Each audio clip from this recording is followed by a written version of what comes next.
Fred Zinkie's annual April trade article is out. Will he use the techniques he lays out in the article to do a Jedi mind trick on me in our mixed labor league? We'll find out on that and a whole lot more on the RotoWire Fantasy Baseball Podcast.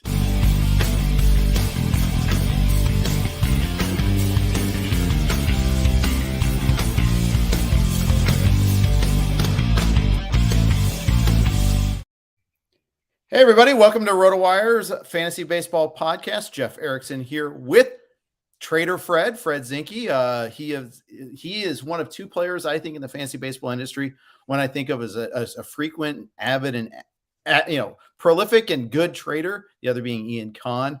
I think of those two guys more than almost anybody else in fantasy baseball when they do these trades. So as it ties, you have an article up on Yahoo right now, Fred, talking about April trades.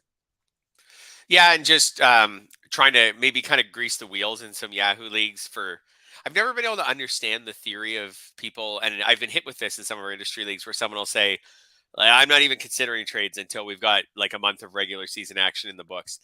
I don't really get that. I don't see why we need a month. I think you can make a trade after your draft before the season even starts. Yeah.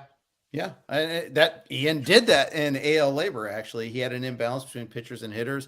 Jason Kled had the opposite, so they worked out a deal that night after the auction. So it can happen. It can work out pretty well. Yeah, and that's coming from an auction, right? Like especially if your league, but it's true from an auction, someone leaves with a $6 guy who you had ranked for $12, but you just didn't have the $12, and you think to yourself, man, like, I got that guy valued at $12. He only paid $6. I wonder if he thinks of him as a $6 player. Because if he does, maybe there's a path for me to get him and get someone who I think is a $12 player. But in a draft, I think it's even more so where you could make a trade the next day in the sense of, especially in the early rounds, you're totally locked in on your options based on your draft slot. So you could have your number 3 ranked player fall all the way to 10th in your draft, and someone grabs him at 10 because he's so obvious by them. But maybe that person doesn't value him like you do, right? So there's an avenue where maybe right there for you to go to that person and say, hey, I don't know how much you love that guy you took at 10th overall, but I really love him. Maybe we can work something out. Yeah, absolutely. So, sometimes it's hard to convince people to trade in early on. What are some of the, even if it makes sense to them, just because it's too early to trade. I just drafted this player. I love him. Why would I want to trade him? What are some tips to get around that? Yeah, I mean, there are some people I've come across who are just close to it. And I think for me, if they're close to it, then I'll back off because it's a long season. Mm-hmm. And I don't really want to burn a bridge in April trying to convince someone, especially trying to convince someone a little bit to make a trade that they're interested in. Okay. But if someone kind of slams the door in my face right away and says, I can think of someone who I'm not going to name in the industry who did that once in a Tout Wars league with me. And he was fine. He wasn't rude or anything. He's just like, I won't even consider a trade until May. And I said, okay. And I just backed off because I don't want him to come out of April with an impression that I waste his time. And I am kind of, once he tells me. Yeah. You don't want to be the telemarketer of your league. Yeah. So I think if they're at least open to it, I think this isn't in the article as much because I really focused on just things specific to early in the season. But if they're open, I think if they're open to the idea of a trade, then I think you just really open up your roster and you start saying to them, who do you like? Who do you like on my roster? Who do you feel like you might like on my roster more than I do? That you give me some names, give me 3 names, 5 names, give me some names on my roster that you're like, oh yeah, that guy, I would have loved to have gotten that guy. And then I'll see if I can put together an offer or 2 offers or 3 offers with that guy in it. And we can kind of work from there. I think it's hard for someone to slam the door in your face when all you're asking of them is just name some guys on my team that you feel like you're kind of on the high end. You're on the high end on, because again, I may not be on the high end on everyone on my team. Some of them may have just filled a need, or I didn't really love anyone on the board when it came to me in round 14 and that guy was the highest guy on my list, but I wasn't in love with the pick. And, maybe he names that guy and then maybe I go and make some offers involving that guy. So I think putting the ball in their court and giving them a lot of choice is always a great way to start things off, especially earlier in the season. Yeah, for sure. And I always like to, I always like it when someone approaches me to come at me with an actual offer in Yeah. hand. Yes. If you're going to engage, you're going to start the conversation. Don't start off by saying, I really like Josh Hader. What's it going to take to get Josh? What do you want for Josh Hader? That shows that you didn't put the time in to look at your Yeah. roster. Put the time in. Put the time in. Or you don't have the guts. I think it's like a little bit like you just don't have the like. Yeah. Some people just struggle to like they hesitate. Excuse me. Sorry, to put an offer out there, Right. and because then you're kind of married to that offer, right? Like, if I said to you right now, I'll give you these two players for Kyle Tucker in our labor league, and you said sure, okay, now we're doing it. So sometimes I think people struggle with the finality of that and to put it out there. So, but I think that's what you have to do. I like to do the legwork. If I want to make a deal, I'll do the legwork. So what I would ask you is, for example, in our labor league, is name a few guys off my roster that you'd be interested in acquiring based on their position or just how much you like them. You do that, and then I will put together hopefully multiple trade offers, and I'll give you firm offers that you can consider. I think that's, like then I'm going to do most of the work, but you're going to get a fair amount of control because Yep. you're going to get to talk about which players you're going to get in the deal. Yeah, that's exactly right. Yeah. And that I think that's really important to kind of approach it that way. So now I'm going to go look at your labor roster, and I know you purportedly don't need another closer, but I'm going to look anyhow because I have extras and I need help at a lot of places. For instance, second base. I've got Andy Abanya starting at second base right now. I really like Jake Cronenworth, Fred. What would it take to get him off? No, just kidding. No, but that's how it starts. Like if you said, I'd love to get Jake Cronenworth in a deal, Yep. then maybe I sit down, after we're done recording or something, and I take a look at my team and I take a look at your team and I decide, okay, maybe I would trade Jake Cronenworth for a closer or something like that. Or, maybe I decide I can't afford to trade Cronenworth. Although one of my April tips is you have to be willing to unbalance your roster. So actually the correct answer is I would trade you Cronenworth if the guy I'm getting back is someone I like better than Cronenworth. There you go. Because there's a lot of time to get your roster balanced again. There absolutely is. And I think it's important to remember that there. My starting pitching for me is actually where I probably really need the help in that league. There's a reason why I had David Robertson benched last week. Two reasons. One, I was just lacking starting pitching, and two, he was going to Coors Field for 4 games and wasn't quite sure how he's going to be used. Now I realize his usage is what it is. I'm going to be more inclined to go with it, but I'm hurting at starting pitching. The great I've Luis got a lot of them, except that I just lost one this afternoon in Alex Cobb, hopefully for not long. Yeah, let's talk Alex Cobb. It's an adductor strain.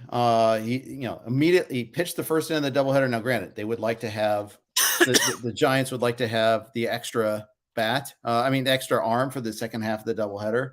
Yeah. But we had Jesse Morse chime in after and said it's adductor is another word for groin strain, basically, and that's his push leg. They expect him to miss about 2 weeks if it's a grade 1.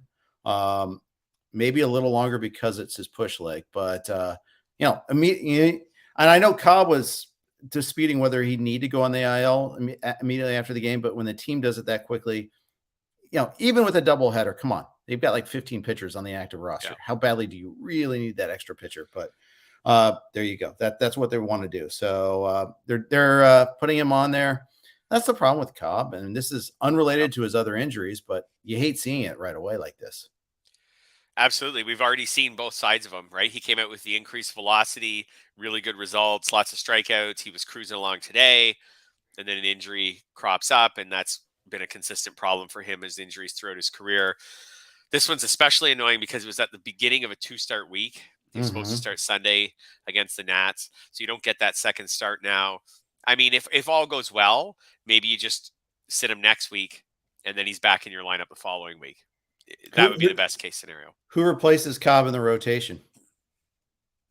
Oh, that's a good question. I haven't, since it's so fresh. You have not committed their depth chart to memory, including the organizational, like long-term depth chart? Come on. I haven't. So while I pull that up, do you have an idea of who replaces him in the rotation? Well, I was pulling it up that's why I was asking you the question there. But, well, it's not Matthew Boyd. He's going to be out for, he's not ready.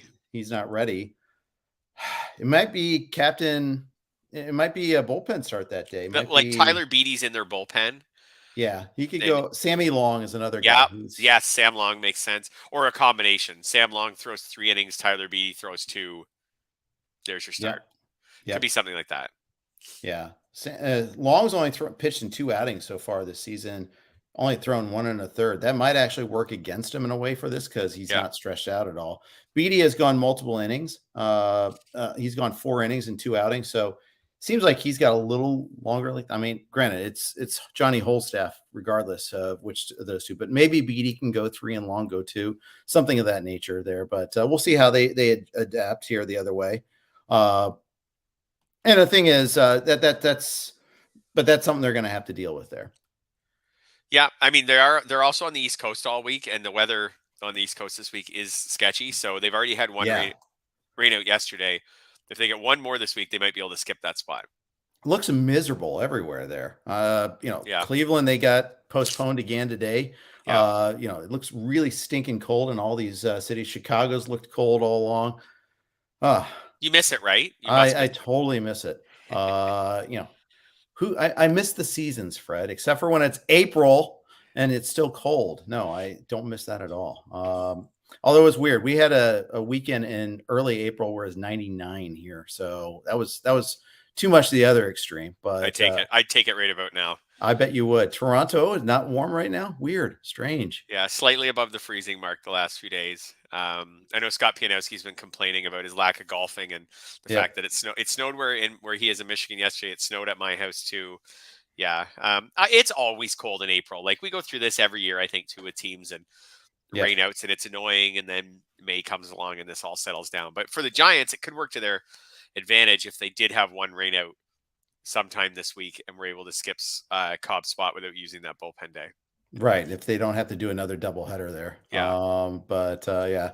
Sean Davis, he's in the same boat as me. I'm also a former Chicagoan, and he misses how little he misses Chicago and how much he loves New Orleans. So, I miss Chicago. That's the difference. I do miss Chicago. I love Chicago. Had a great time there. Good 10 years of my life there, and I thought I'd always go back, and I'm not. But that's and you can miss a city without missing the weather, I guess. Exactly. I can still go visit it and visit my friends in the summer. And that's what I'll do. Yes. Yeah. Even in the early autumn, that's fine. Yes. April is just a bad time to go visit. Yeah. That's for sure. Yeah.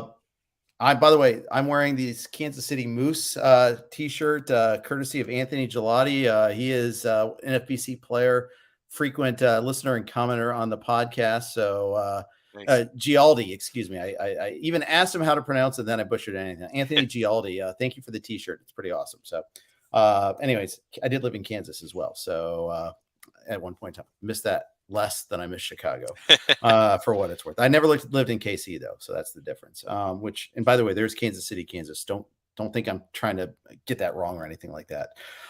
Anyways, going back to tying everything full circle here. So a couple other things, the trade tip hints besides, besides just like, doing all the legwork ahead of time, identify like those who have surplus. I think that's actually a really good idea. It's like, try to, even though you may not be balanced yourself, but try to find someone who will be looking to trade, will be looking to have an extra of one thing or a shortage of another. Again, doing the legwork, looking at the other players' rosters. I think that's super important as well. Yeah, I mean, labor is a great example, right? If I was looking for a closer, like you would be a great fit, right? You have 3. If we count Gallegos, which has been good since we talked last week, he's had a couple saves. Robertson's going good. Clase's a closer. Like you right now have 3 closers. Are you going to have 3 closers all year? I don't know. But right now you have 3 closers, which means you'd probably be more open-minded trading me a closer if I wanted one than a lot of the other teams in the league. And at least try to start with someone who has a surplus. If you go look at your league standings right now and someone in your league already has a 6 steal or 8 steal lead on everybody else, even if that's a little inflated, maybe it has like a Jose Altuve who already has 2 and is probably only going to have 5 or 6 or something like that. But if someone has a lead in one of the categories, first of all, they probably have talent in that category. And second of all, you can go to them and say, hey, you're already starting to pull away in steals. Are you interested in trading me someone who can steal some bases for my team? So I think that you just want to get people who are in a place where they'll have an open mind to making an April trade, and that's one way to do it. Absolutely. A couple other injury moves that have happened since the start of the show, actually. The Reds put two guys on the IL in Jonathan India and Mike Moustakas. India, he got hurt on Thursday night, and they kind of were day to day. Okay, maybe he'll come back Sunday. No, maybe he'll come back Monday. No, but we're going to decide by tomorrow. Well, they decided finally that he is on the IL. They can only backdate it 3 days, so that's one extra day they wasted there. But the Reds offense is in a bad way right now. They are a really awful offensive team right now. Are the Reds someone you would really target with streaming starters 100%. Until India's back at least? Even when India is back, I think I would still target them, especially when they're on the road. Maybe not in Cincinnati, but Votto is slumping. Tommy Pham broke out of it yesterday. Finally, he had his first hit on Saturday night. That was the game I went to, by the way. So I got to see Hunter Green pitch. That was cool. But Pham's first hit came in the 9th inning of Saturday night, like their 9th game. Now, he missed a couple of games with an injury, but he is off to a terrible start. But yesterday, went to San Diego. He's on starting off his quote-unquote revenge tour because he played for the Padres. You call it your revenge tour, and then you wonder why you're getting booed. But anyways, he homered in his first at-bat. Had a double in his second, later had a single, good. Finally had a good set of at-bats, so maybe he's breaking out of it. But this is still, it's just an awful lineup. I mean, you look at that lineup on a daily basis, and you're like, oh, yeah, I'm definitely going to use the pitcher. I used Joe Musgrove tonight in Tout Wars Daily. Are you doing Tout Daily? I'm not. I've never done Tout Daily before. ¿Por qué no? Why not? I don't know. I don't know. I just, me, I always kind of limit how many things I put my hands in. So I've got this year like my 10 fantasy teams or whatever it is, and then I feel like that's all I want to do.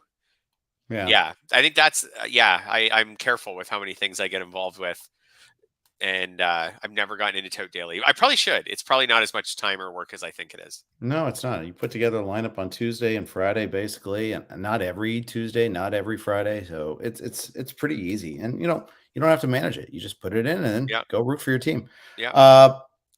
But I used Joe Musgrove tonight in Tout Daily against the Reds. Before we leave your Reds, Joey Votto. I got asked this question on Twitter. Could you drop Joey Votto in a 12-team league? No. What if it was a Yahoo league where the benches are really small? No. I mean, what if it's a Yahoo league that doesn't have a corner infield spot?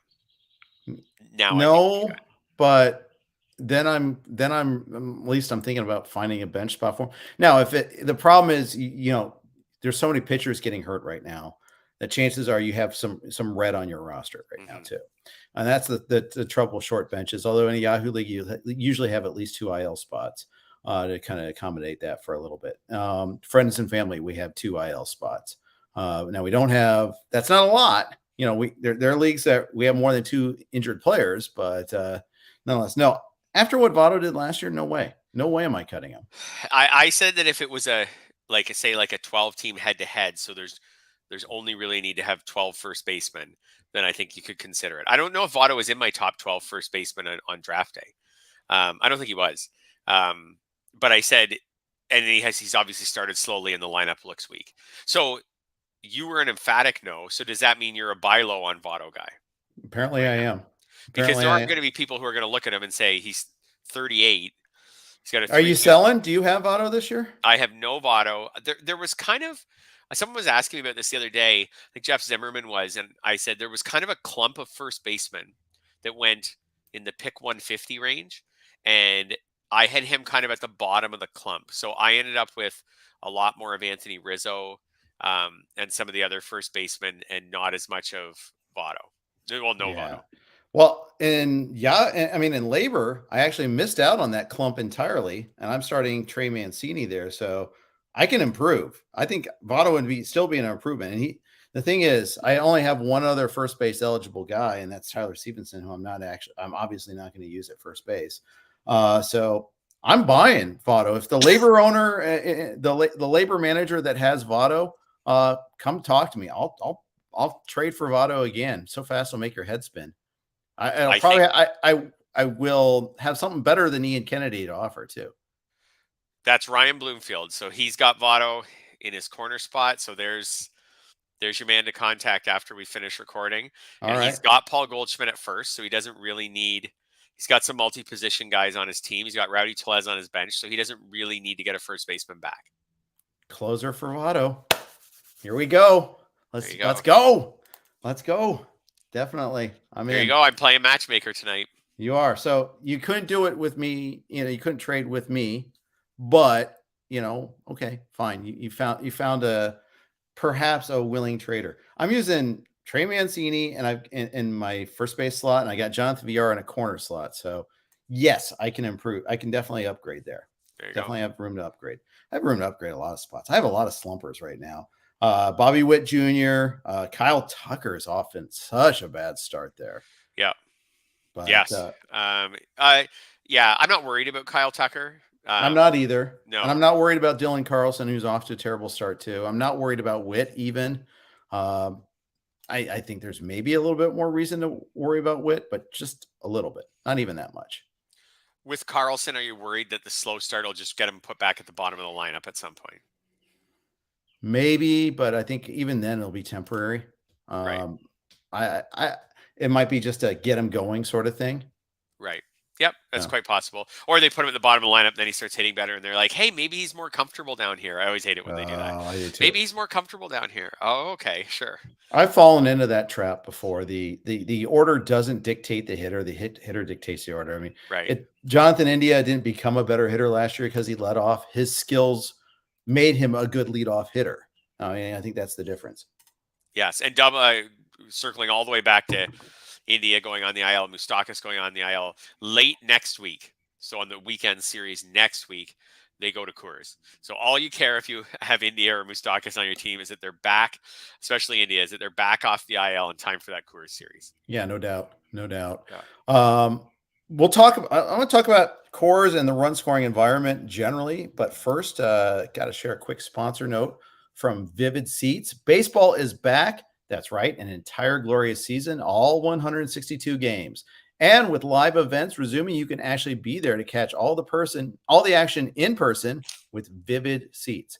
Every backdoor slider, every round tripper, every doubleheader can be experienced live.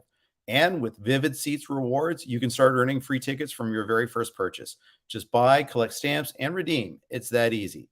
From behind the dugout to upper level, Vivid Seats has you covered for all the games that matter to you. Pro tip: buy tickets for your whole group, split the bill, and make progress towards your free ticket even faster. Just visit vividseats.com or download the app today. Vivid Seats. Life happens live. I actually used Vivid Seats on Saturday night to go watch the Reds and Dodgers. And nice. Worked out well. Very easy to do it. Just everything is on the mobile app, and you have to just walk right in after that, showing your online tickets. So it worked out well. You used them for a Jays game last year, so it's a good app. We use it. We like it. Absolutely. Okay, let's talk. So you mentioned Coors Field, and you want to use that launch point. It's not that Coors necessarily is terrible, but we haven't had those bonkers games in Coors yet, and scoring in baseball as a whole is way down. Going into today, batting averages were at 233. That first weekend is 222, but that was just like first 3 days, top starters, etc. But still, it's kind of stabilized at low 230s. Jason Collette wrote about it in Collette Calls over the weekend on RotoWire, which you can check out, rotowire.com/try. If you don't already subscribe, get that free 10-day trial. Check out Jason's article. It's really good. But Joe Sheehan wrote about it in his newsletter today. Can't get you a free comp on that, but just go to joesheehan.com and subscribe to the newsletter. It's really good. Home runs are way down. It was like 1.22 per team last year per game. It's 0.96 this year and falling. I think Sunday there were 15 homers in 14 games. We talked about the weather. Sure, certainly some of that is there, but it's also the ball too. It's absolutely the ball. Todd Zola did some work. Joe Sheehan has done some work illustrating that first 300 games last year versus first 300 games this year, it's a big drop. Even though, exit velocities are similar, you're just getting less distance per exit velocity. Yeah, well, they've put like I would have given the knee-jerk reactions, and I do think these are always part of the story. Like I do think we go through this every year where the weather's not as good in April, but then also the pitching staffs are healthier in April. Like you have more. Not every team has a competent rotation right now, but more of them do, right? We see Right. pitchers kind of bite the dust as through the first half of the season, and there's so many teams, it feels like, down the stretch that are just rolling out, one bad pitcher after another. So between the pitching staffs being better, it does seem like it takes hitters a little while at the start of the season to get their timing down, which I think every year I feel like at the start of the year there are a lot of low batting averages. But I haven't done the research on the ball, and if they have, and if they say that that the balls aren't carrying as far this year as compared to last year. Last year at the beginning of the year, were they using the leftovers from the Well, and 2020 season? so that's the problem is, they're not telling us. But there were Right. there was definitely the new ball. There was definitely the crackdown on the sticky stuff. And then the second half of the season, it sounded like they were using both of them there a little bit. You mentioned like the lack of attrition in their rotations. It's also true in the bullpen. And look at the Yep. Padres as an example last year, how they burned out so many relievers. And you start getting those guys, you start getting into digging deeper into like call ups and things of that nature. And sometimes you find some gems, but you also find a bunch of other pitchers that don't belong there. I wouldn't say Yep. deserve. That's the wrong word. Yeah. But don't belong there. They're clearly overmatched. You look at the Reds bullpen right now and all the tack on runs they're giving up. I mean, that's going to becomes more true elsewhere. All that's true. And yet I still think I think we've had a overall, perhaps I wouldn't say permanent change, but a significant structural change too. And I think that's true. I think that's a problem. Sean mentions the shorter spring is hurting hitters. It could be hurting hitters.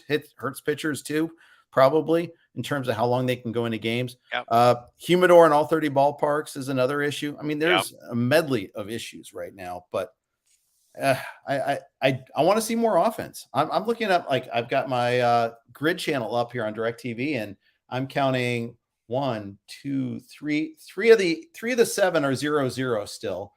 We do have, including one of those games in the fourth inning with the great starting pitching matchup of, and wait for it, it's a real beaut this time. Joan Adon and Tyler Gilbert making a spot start. That's not good. Not great, Bob. No, I don't think it's good for the game to have, and I don't mind a good pitcher's duel, but that's not a pitcher's duel. No. What you just described. I don't. Yeah, actually, it's funny that you mentioned this. I just watched, not for the first time, but just happened. There was a rainout last night or yesterday. Anyways, I ended up rewatching the McGuire Sosa ESPN 30 for 30, Okay. and I like all the 30 for 30s. It's not my favorite or anything, too. but it's fine. But it just took me back. That was about the first year that I played fantasy, and just the stats, not just from those two guys, obviously, like the stats. And I know they were steroid fueled from some of the guys, but just a baseball environment where there was a lot of offense. There was also there were also plenty of strikeouts. It was really exciting. Yeah. Well, and also keep in mind where, there might've been a lively ball then too. And there was expansion. And that also is a huge factor in terms of, Yes. you add 30 more pitchers to the pool, all of a sudden, it's a lot easier to hit. Weird, strange. Yes. So, yeah, I think we could use some more offense to hopefully it picks up. It will pick up. It's just to what degree it's going to pick up. And will it pick up to, say, even the point it was at last year? You combine the lack of runs with also the lack of balls being put in play, because it's not like teams are just stranding base runners. They're not getting base runners. And it's not a great game. By the way, there's one team in baseball, one that has an 800 OPS so far this year. Do you want to take one guess who it is? And it makes perfect sense. And it's not a good lineup. It's not a good lineup. In my opinion, it's not a good lineup. Rockies? Yeah, because they've played 8 out of 10 at home. Yeah. So they've played. Coors Field remains undefeated in helping hitters. And they beat up on the Rangers for a couple games. I remember that. Yep. Yeah, and then third place is the Cubs, also not an amazing lineup because they just finished 4 games. 4 games. In fact, it's so funny. I was watching Cubs and Rays yesterday because it was, I think, the first game that wasn't postponed in the evening yesterday. And they did this little thing like, hey, like the lead into the show, like, hey, the Cubs are leading baseball in batting average. Here's some keys of how they're doing it. And I was like, 4 games in Coors, 3 games against the Pirates. Yeah, that'll do it. That'll do it pretty easily. Yeah. So, I mean, those things are going to drop. It's a good reminder for fantasy managers that, like, don't get carried away with some of your Rockies and some of your Cubs. They may not produce at this level all season. Yeah, I just thinking back to it's all the things. We're not getting base runners, we're not getting runs, we're not getting stolen bases, which are fun for fans. Like just looking at the Cubs, they've played 11 games. They're one of the better offensive teams in baseball so far this year, top 3 in batting average. They've got 1 stolen base. Like, I get that steals don't manufacture runs like we used to think they do, but they are fun and they are exciting. So, and doubles and triples and singles are down yes. generally. And guess what? The manufacturing runs is not just the stealing; it's all the little hits, and we're getting fewer hits. I mean, it goes back to the batting average point here, and the pitching is just so much better. Look, Joe's piece talked about the average fastball velocity keeps going up and up. It's over 93 miles an hour. All pitchers in baseball, the average fastball velocity is 93. That's not something you saw in the 80s and 90s. You were lucky to find 2 guys that could throw 93, let alone an average. Yes, and that I think Jeff Zimmerman pointed out on Twitter the other day that I think it was the Jays had faced, so maybe like 2 or 3 days ago, but the Jays up to that point had faced an average fastball velocity. I think it was in the high 94s so far this season. Like they were at the top of the league as far as what they had faced an average fastball velocity. So yeah, that's putting a tremendous amount of pressure on hitters, and it's leading to less trips on base. I don't know exactly what the answer is. You can just juice the ball again so they hit more home runs. Yep. If that's not going to get you a dynamic base running, stealing bases, going first to third on a single. It's not going to get you plays at second base, plays at third base. It's not going to get you that kind of game. It would get you more runs, at least. If you want to do that, you'd need probably more drastic changes, like changing the mound or something to try to get back to like old time baseball. Yeah.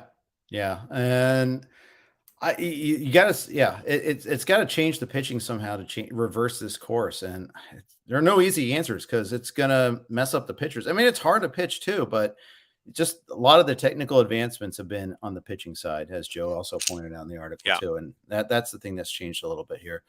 So, yeah, I mean, it's, the last year for, if you wanted to hit 90th percentile or, 80th percentile in batting average in like the NFBC, it was you need a 261 average for your team. That would put you at like 95th percentile this year. It's affecting our fantasy leagues on a disproportionate basis. You got a 240 hitter. That's an average hitter hitting for average hitter now. He doesn't kill you. 210 doesn't even destroy you. It's annoying, but it doesn't destroy you. Yeah, there are currently 6 teams hitting under 210. 6. So the Diamondbacks are hitting 157. Oh, as a team, the Orioles have 4 home runs so far this season. Those are and none of those teams are last in OPS. Right. They're your Cincinnati Reds. Yep. 181 batting average, 541. They're OPS. A tough watch. They're a real tough watch. I mean, I enjoyed watching Hunter Green. That was fun. He is fun. Yeah. He threw 39 pitches, 100 miles an hour or more out of his 80 pitches. And it looks easy. It doesn't look like he's straining. Now, I'm sure it's just he's got a smooth delivery. And I don't want to go, and he's already been hurt before. So I'm not going to try to make the Mark Pryor, he's not going to get hurt with that delivery claim or anything like that. But it was fun to watch. He was super fun to watch. It's just then the Reds had to hit, and that wasn't so fun. At least they didn't hit for long, so you could get back to that game. Flew by. Just flew by. And it was Saturday night traffic, 51,000 people going to Dodger Stadium. Dodger fans don't suck. Dodger Stadium traffic sucks. It took we left 2 hours before. I live like 15 minutes away from, maybe 20 minutes away from Dodger Stadium. We left the house 2 hours before the game, had to make one stop to pick up my daughter's boyfriend. And we're projected to get there an hour and 20 before the game, according to Google Maps. We got in the second inning. What? Yes. Just the traffic into the stadium itself, the stadium parking lots was miserable, just awful. I took a picture from the upper deck where I was sitting. Third inning, you see all these cars, jammed up, not just streaming in, but inching into the parking lots. People are still entering the game in the 5th inning. And it was a quick game because the Reds had no hits. It was 0-0 going into the 6th inning in that game. So, wasn't many pitching changes. No public transit options for you guys? They're terrible. Hardly, especially getting up the hill to the stadium itself. you can take it like into the city and then take a bus in, but then you're stuck in the same traffic. So yeah, it's really bad. I haven't, maybe there's an intrepid listener out there that has figured out a way to beat the system. I haven't figured it out yet, except for like get there for batting practice, but that's not feasible when you're going with your family. Sometimes I'm going with my buddies. Sure. More time to drink beer. It's all good, but ride your bike. The weather's good. Maybe ride your bike there. And park it where? Exactly? I don't know. Isn't there a spot to put your bike? I haven't seen one. I'm not denying it exists. There's always a tree you can lock your bike up to. Yeah, because the bike thieves never have a problem defeating that lock or anything like that, right? Hey, I just said ride your bike to the stadium. You might have to walk home. Yeah, that's right. Okay, let's switch topics. Last week you were the Stephen Kwan guy. This week you're the Taylor Ward guy. Sell me on him. Well, Joe Madden says he's going to be his everyday right fielder. He said that before Taylor Ward got hurt. And then since Taylor Ward's been back, he has been his everyday right fielder. And so far, he's hit third, fourth, and second in the lineup. So I know some of him moving around is related to Mike Trout not being there. And one day Anthony Rendon wasn't there. But it seems like Madden is going to give him a real shot to not only play every day, but also to hit in the primary, spots in the lineup. So, and Ward is someone who's like, he certainly hasn't broke out in the majors yet, but his results last year, they weren't bad. Like he didn't look overmatched. I'm just pulling up his OPS from last year with 769. Yeah. So that's like you're holding your own in the majors at 769. You go back and look at his minor league career. He's not young, like he's already 28 years old. So he's certainly not a prospect, but I forget exactly what I put in, but it was his last 122 minor league games. So that was 2019 season, and then a brief time in the minors last season before he was either injured or with the Angels. In that time, he had something like in 122 games, something like his 27 homers and 16 steals or something like that. So there's 27-11 in 2019. Right. Juice ball, but it's the happy fun ball year. And but then he had a little happier and more fun in AAA too. For sure. So I'm not expecting him to do those things, but if it's a little bit like Stephen Kwan, where except maybe with a little more power and speed, maybe not quite the contact skills, but it's a similar theory of if Ward can keep a spot in the top four in a lineup that includes Ohtani, Trout, and Rendon, and can hold his own there. If he could have a 769 OPS, which is just exactly what he did last year, and hit in the top four in that lineup, he's going to get you plenty of runs and RBIs. And if he can throw in a half a dozen steals, he's already got one since he came back, and he's already has one home run. If he can throw in a half a dozen steals, and last year he had 8 homers in 208 at bats. So if he could get, I don't know, can he be a 20 homer guy? Like if you take 8, you take 8 and 200, 8 and 208, that's about 20 and 500 at bats. So could he be a 20 homer guy, a 20 homers, 20 homers, 6 steals? That sounds pretty good to me, especially hitting top four in that lineup. Now, there's a chance that he just doesn't hit well, and then in a few days he's hitting 8th, and none of this works out. But I think he's someone, just based on what Madden has said about him and where he's put him in the lineup right now, who seems to have a lot of upside. Yeah, I agree. I think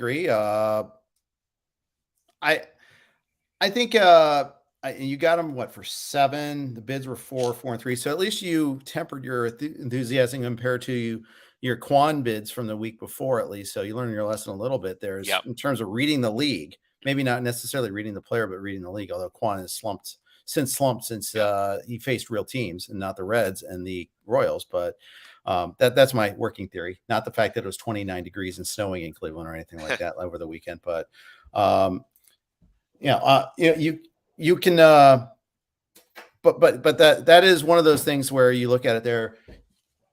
You can look at that there and see that. Sorry, I'm trying to multitask here and not working very well. Well, I can jump in actually and say that I not only grabbed him for 7 out of 100 in our labor league, but I also grabbed him both of my NFBC money FAAB leagues for about 85.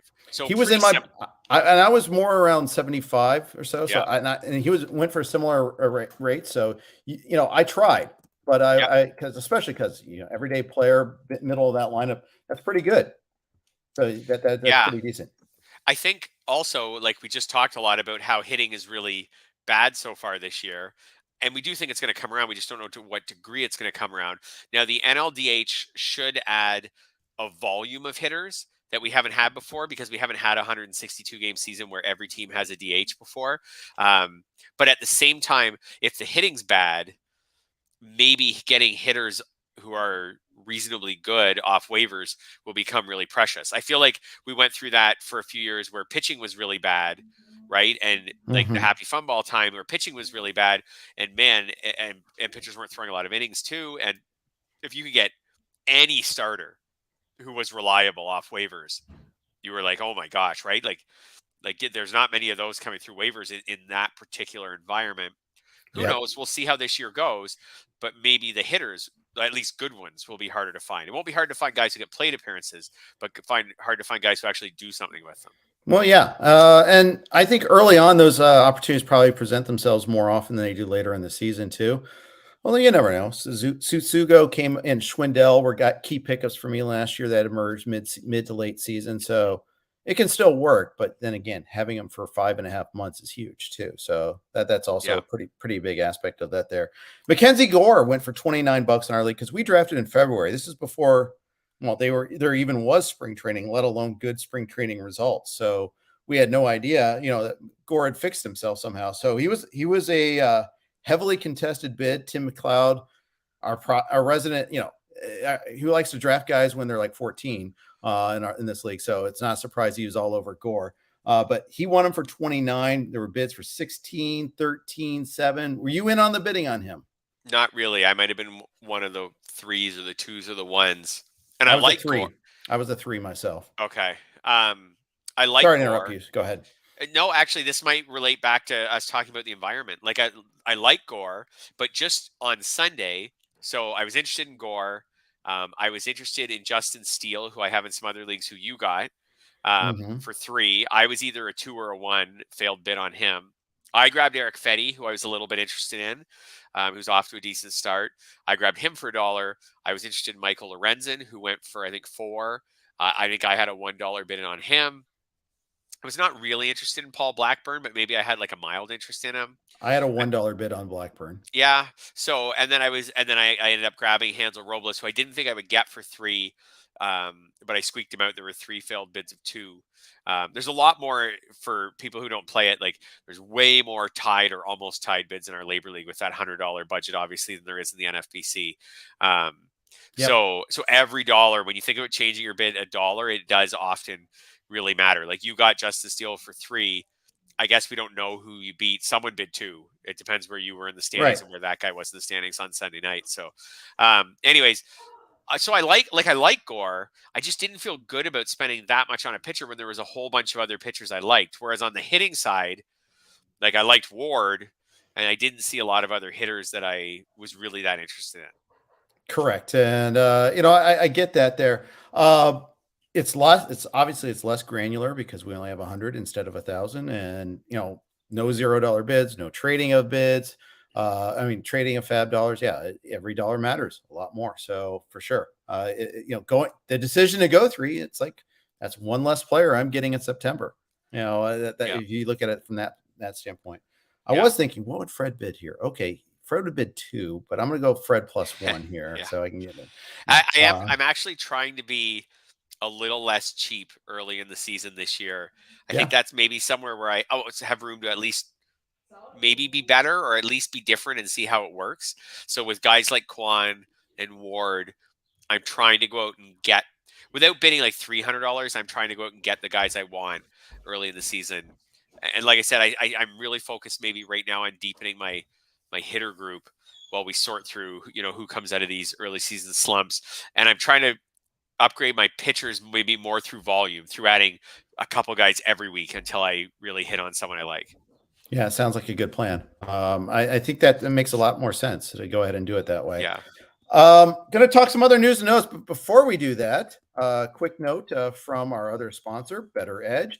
Bet against others with no fees involved. That's right. No pesky hidden fees to ruin your day. That's right, Harley. No of those hidden fees. You don't like this. Better Edge is a social betting marketplace where there's no fee on each transaction. Better Edge is a social betting marketplace, and chances are it's legal in your state. We bring betting back to its social roots where you can like, comment, and challenge other users all within the app. Play without getting played at Better Edge. Go to betteredge.com. That's bettoredge.com to sign up today. Thanks for the cameo from Harley the dog, who is a total mama's boy. When my wife Kim leaves his site, he goes crazy in the late afternoon because it's walking time, and she's the one that gives him the afternoon walk. I do the morning walks, and so there you go. That's why you hear the yipping dog, who's not a tiny little yipper dog either. He's just a Nancy boy. So there you go. Little fun facts there. All right. I have Cody Bellinger in a couple key places, including labor, also one of my 2 NFBC main event leagues, and a couple others as well. Not playing tonight, by the way, against Max Fried. I think it's just giving a day off against the lefty, but homered yesterday, had a pretty good week. I'm not convinced he's fine, but I'm pretty pleased with the latest turnaround. A couple stolen bases in there too. Yeah, the stolen bases are a great way to boost up his early season value. Yeah, looking at his numbers, so strikeout rate's still not good, which is a big concern with him. Like his strikeout rate was really bad last year. It's actually very slightly worse so far this year. So that's not great. BABIP's 364. This is in an environment where we aren't getting a lot of high BABIPs. That's 80 points higher than his career BABIP. So, yeah, I'm not sold yet. I mean, the one thing I will say is we know Cody Bellinger's really talented, and maybe if he just gets off to a decent start this season, then he can relax. And I felt like last year he was just always grinding. He's always either hurt or slumping and could never really get any flow. Maybe just this might be enough for him to just relax and put out his A game. But at the same time, looking at the advanced stats, doesn't look great. His StatCast XBA is 249. I guess that's livable for a power hitter who throws in some steals at least. That's like you said, in this environment, it doesn't hurt your team's batting average that much. So I'm not what you paid for around pick 100 though. Well, maybe that is what you paid for around 100. Maybe if it comes with 15 steals and 27 home runs or something, then maybe it is. Those 15 steals would be gold, dude. I mean, they're incrementally up, by the way. Stolen base attempts are successful stolen bases are about the same as last year. There's a few more attempts so far this year, but just incrementally, just barely. Yeah. By the way, Wander Franco, the 15 steals, it's maybe a little high, but it could happen.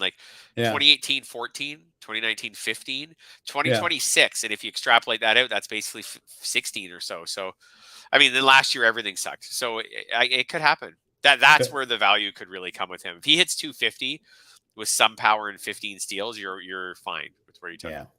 By the way, Wander Franco just hit his first homer of the year off of the aforementioned Justin Steele. So maybe not Steele's turning to rust a little bit there, but I don't know.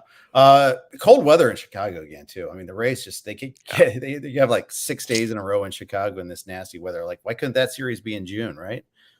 Yeah, someone's got to go to Chicago in April, and this year they drew the short straw. Yeah, that's exactly it. More notes from LA versus Atlanta. Huascar Ynoa got sent down after the start. You were going to ask if he's someone to drop. Answer is yes now. Easy call now. Yeah, they answered that for us there. No, the Braves were going with 6 starters, so I guess that kind of also takes care of that a little bit. Kyle Wright is in. Yeah. So is Bryce Elder, which is a little bit of a surprise.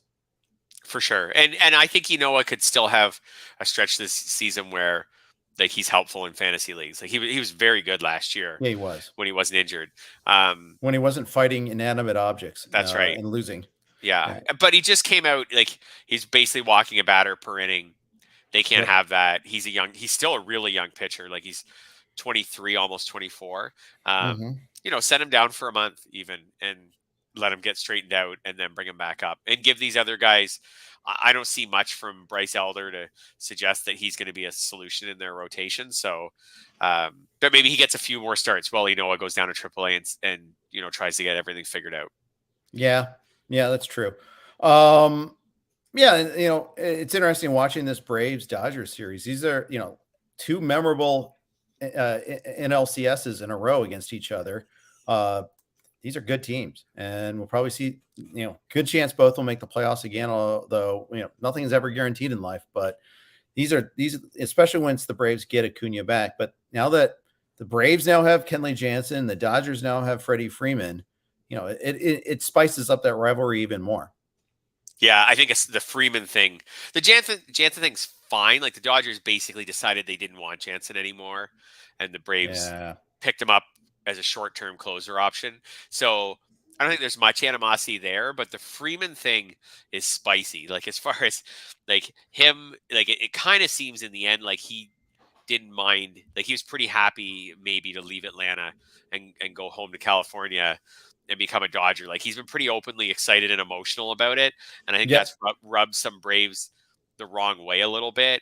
And then the Acuna comments about Freeman recently, where they asked him, what are you going to miss about him? And he said nothing.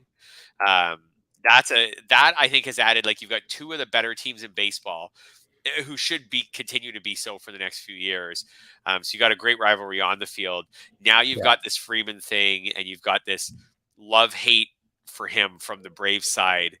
I think that's got the potential to be a really nice rivalry. Yeah, it could be. I think both sides kind of protested a little too much. Freeman's like, well, they went and they traded for Olsen before I even, accepted with the Dodgers. But at the same time, like, he didn't really push to go back to the Braves either. So I don't know. Yeah. I think both sides are like, oh, we wanted it to happen, but it didn't. And they almost played it politically correct until the Acuna comments. And then that changed things a little bit there. I'm curious to see the reception when Freeman goes back to Atlanta. At least the Dodger fans treated Kenley well. I was glad for that. I'm a big Kenley fan. I think he's underrated for the course of his career.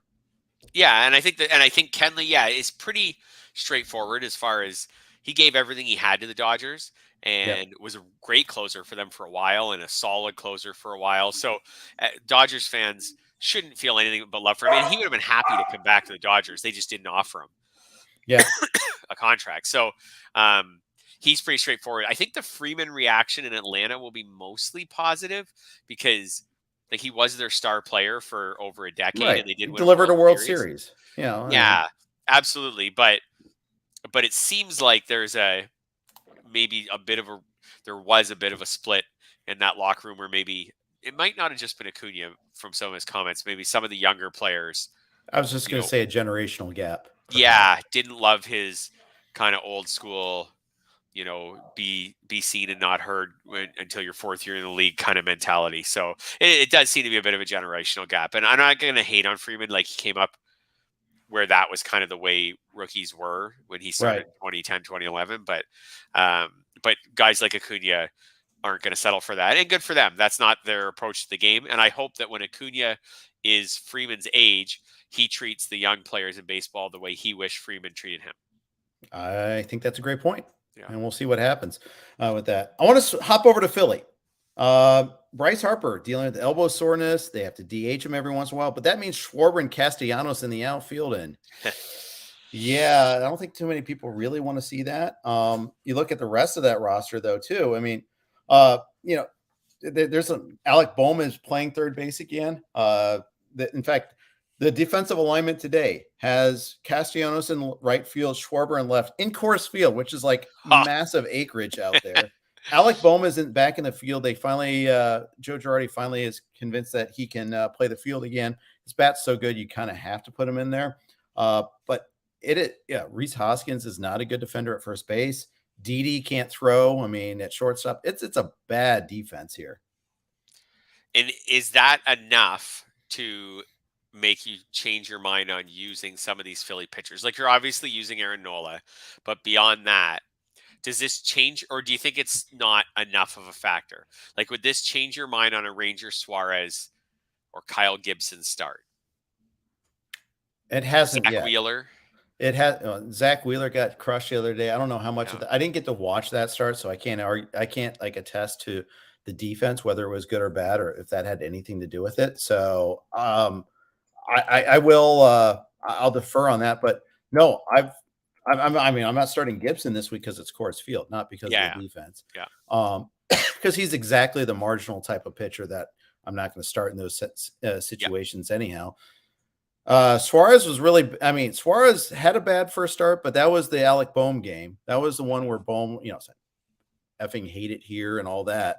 After he couldn't even throw the ball across the diamond. Apparently that's fixed now, or at least they think it's close enough to being fixed. But I Suarez think was he's okay in his last start, and the he's fielding didn't let him down. he's better than marginal. And Wheeler, obviously, you're rolling with Wheeler if you have him. I know he got crushed in his last start, but you just the investment you put into him.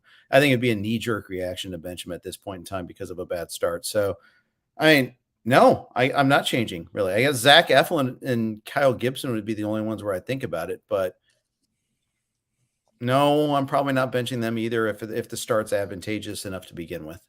Yeah. So I guess, your answer kind of for now, status quo. If it gets really out of hand with the defense, I guess you can always reevaluate in a couple weeks. But for now, you'll just, they're not going to get any help from their defense, but you're still willing to start them if it's a matchup where you otherwise would have started them. Right. I am worried about. Are you worried about Harper? I mean, I've got him in one of my two mains. He's hitting 220. He's got the sore elbow. I'm not really worried about the numbers so far. 2 homers, 9 RBI, 9 runs, and a stolen base. That's fine. But the elbows already have an issue, and we're in week 2 of the season. That's bothersome. If you're in a trade league, would you consider trying to trade him? I think I'd hang on because I probably took him in the first round. So I think I'd hang on, unless I got a really good offer. I'd trade him for Kyle Tucker right now, who's, playing really poorly, but I'd rather just take a healthy Kyle Tucker and hope he turns it around. For example, I don't think the guy who took Tucker would probably make that deal, but just off the top of my head, how about this? Would you trade Harper right now for Mookie Betts, who's been bad so far this year, but seems healthy? No, I'd keep Harper. Yeah. So the answer is you're just waiting this out. If I was redoing the first round, which Alan Soslowski wants me to do a video on that with him, but maybe, if we were to redo the first round, I would still take Harper before Betts. Yeah. And, maybe I think I would still take him ahead of Tucker too, to be honest. Because there's a Tucker still trade. Tucker might bat lower in the lineup. I mean, Harper was going before Tucker more often than not. There were occasions where it was flip-flopped, but Tucker could still hit 6 a lot. I mean, I know he's not tonight, but I don't think he is, at least. I remember seeing him batting. No, he is batting 6 tonight. I think it was yesterday that I think he batted second. So no, I prefer Harper still. Okay. Yeah. Well, there's a possible trade right there. I think for me, knowing about the elbow, I would probably drop him down a few spots. Okay. Would you trade Harper right now for Luis Robert? Yes, maybe. He's already got 5 steals. Yeah, I would. Robert, come on down. Yeah, Rocket Robert, and it's gonna get warmer in Chicago at some point too. Yeah, I would. I'd absolutely trade Tucker for Robert. I'd absolutely take Robert over Mookie at this point in time. Okay. So yes, I think if I was in that conundrum where I'm sitting at 7th right now in the draft, and the big 5 plus Cole are gone, and Vladdy's in the big 5 again, by the way. I'm taking Robert, and I might take Robert over Vladdy if I'm really sweating the stolen bases. I think I'm taking Vladdy though. Yeah. I know you weren't earlier. I think have you reversed your decision on that? Every time I watch the Blue Jays, I wish I had some Vladdy shares, but which is every night. Yes.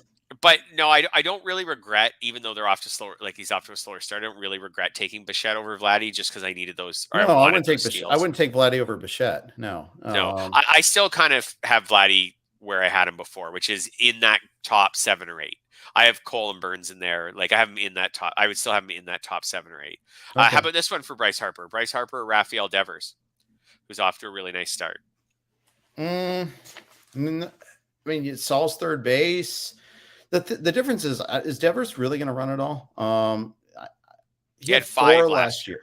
Or he had 5. I projected him for 4 this year. That was the difference. Yep. He had 5, but got caught 5 times.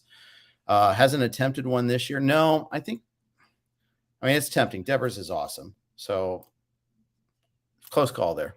Close call. Devers did have more homers, runs, and RBIs than he had more homers than RBIs and the same amount of runs Yeah. as Harper last year. So Harper had that a would be another really low RBI total last year. I remember. It's just because the Phillies leadoff hitters were so bad last year. Yes. How about Harper versus Freddie Freeman? Still Harper? Maybe Freeman? Yes. It's still Harper, I think. Because Freeman's healthy and in a really good lineup and off to a solid start, so you don't have to, at least doesn't look like. I guess I'm really not downgrading Harper that much. No, you're not.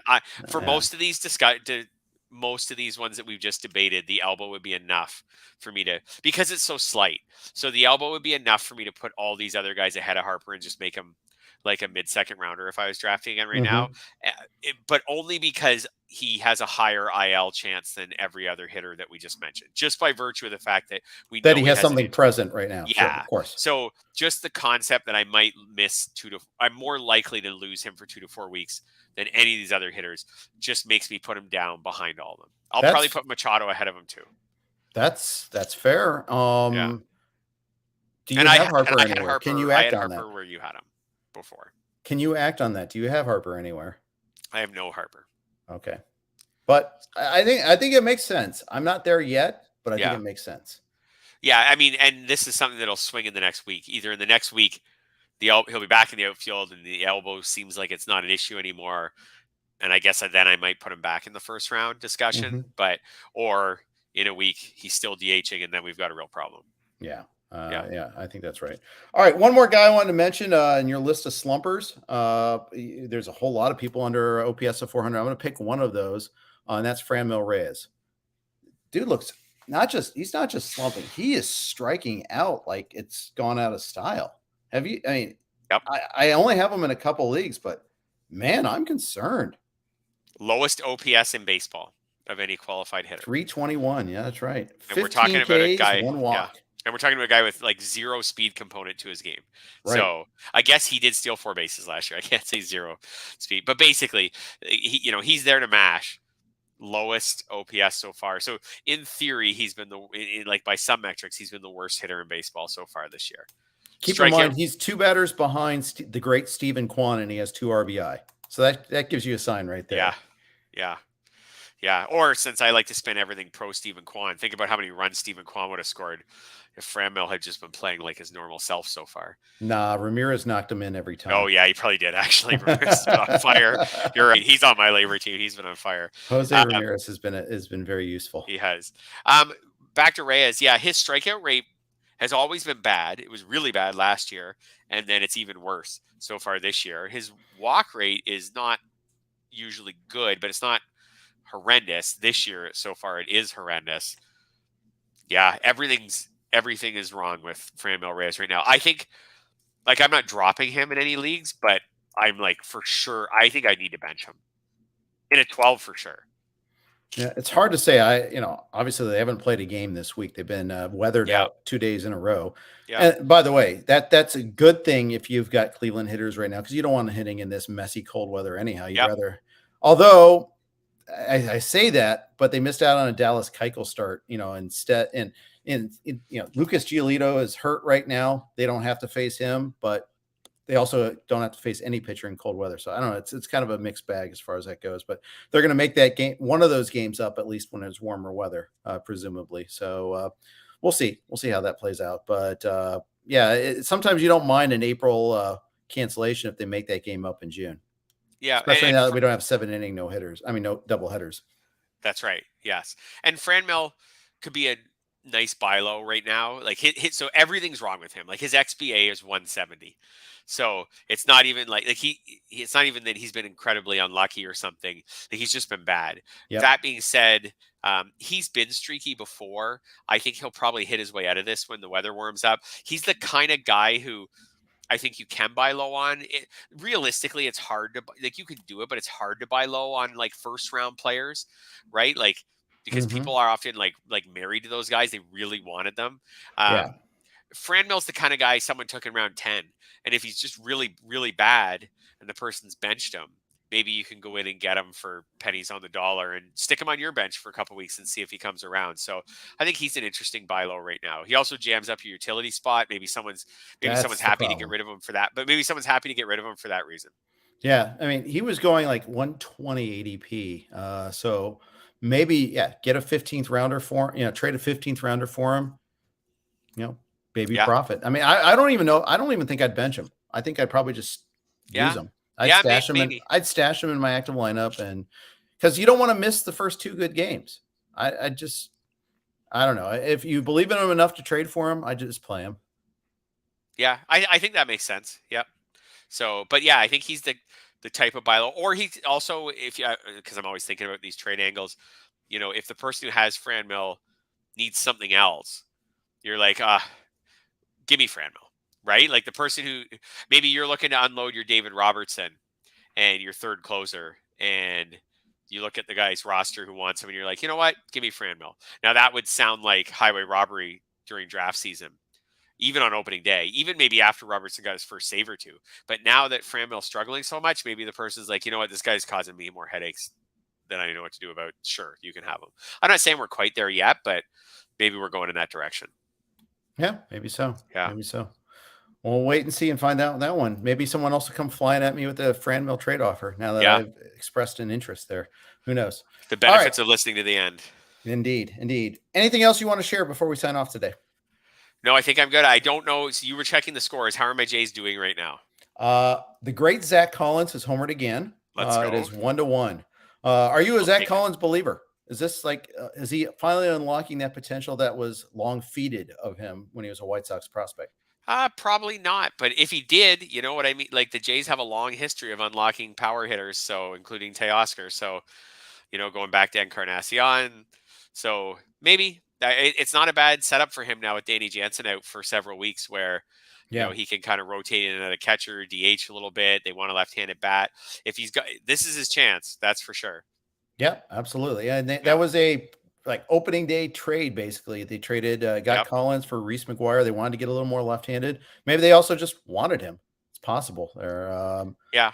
And I think the White Sox wanted a little with Reese McGuire for the Jays was okay. Like as far as being like a true catcher who also plays fairly well defensively. So I think maybe the White Sox just wanted a little more of an all-around catcher, whereas the Jays with Kirk and Jansen felt like, and Moreno in the pipeline. Let's just say there's crawling with power hitting catchers. It's weird. Yes. And Jansen too. I mean, he can hit. Yes. Yeah. I know. The play for the Jays, I still think at some point is to trade Kirk. Yeah. And it might be to trade Jansen eventually, but I think for now it probably is at some point is to promote Moreno later this season and trade Kirk. Yeah. Our discussion of Franmil prompted 2 questions. Let's hit them up real quick. Frankie asked, should I pick up Franmil for Andrew Vaughn? Yes. Yes, real quick. Sean Davis says Owen Miller for Franmil. I want the Franmil side in every day, twice. Twice on Sunday. Nice little streak you got from Owen Miller. Now turn him in for Franmil. Absolutely. That's April trades right there. Yeah, that is buy low, sell high. If you can pull that off, great. But good luck. You're probably going to get snap rejected on that offer, but go ahead. It can't hurt. Everybody, thank you for commenting. Appreciate it there. I really do like the interaction. So don't apologize if you were chat crazy. We do. We like it. We like that you're interacting with us there. So thank you for that. Thanks everybody for listening. Please, as always, subscribe, rate, and review the podcast. If you want to check out more like the Jason Collette's article or Ryan Root's closer article on the site, go to rotowire.com/try. Get your free 10-day trial there. No credit card is required. We got the Prospect Podcast with James Anderson coming up tomorrow. Thanks for listening to this one. Take care.